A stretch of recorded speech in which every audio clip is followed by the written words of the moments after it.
Since capitalism is a Puritan English labor system that relies on usury, while communism has wrought horror and is anathema, what economic system would you say is closest to the Catholic ideal? Distributism, corporatism, etc. I would say distributism, corporatism, etc. No, I mean, obviously, there were a whole family of Catholic or Catholic-esque ideologies that grew up to occupy that very vacuum between capitalism and communism.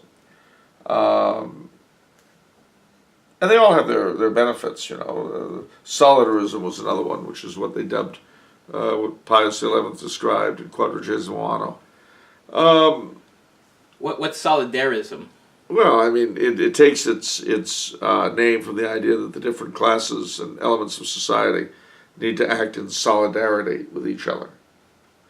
Just like corporatism comes from the idea that the representation in the state should not be simply geographical, but should be on the basis of work, the different sorts of work that one does, but not just, but transcending labor and capital as we're traditionally aware of it.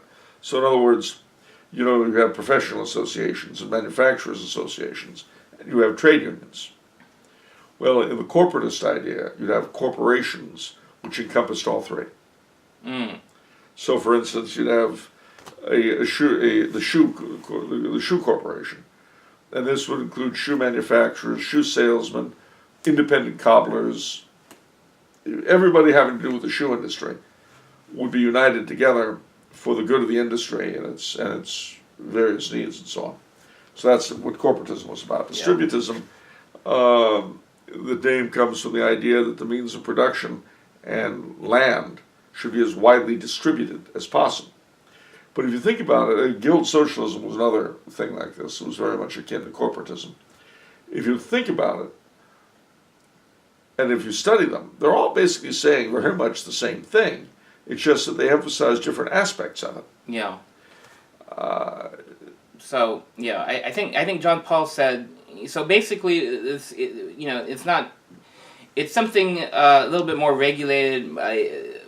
Not, I think, as John Paul put it, unbridled capitalism. Not unbridled on the one hand, but not stifled on the other. Yeah. And the other thing, too, is that in our own setup, we see that whether or not this is inevitable, it's happened, is that capitalism, as we've known it, has turned into monopolism and into crony capitalism.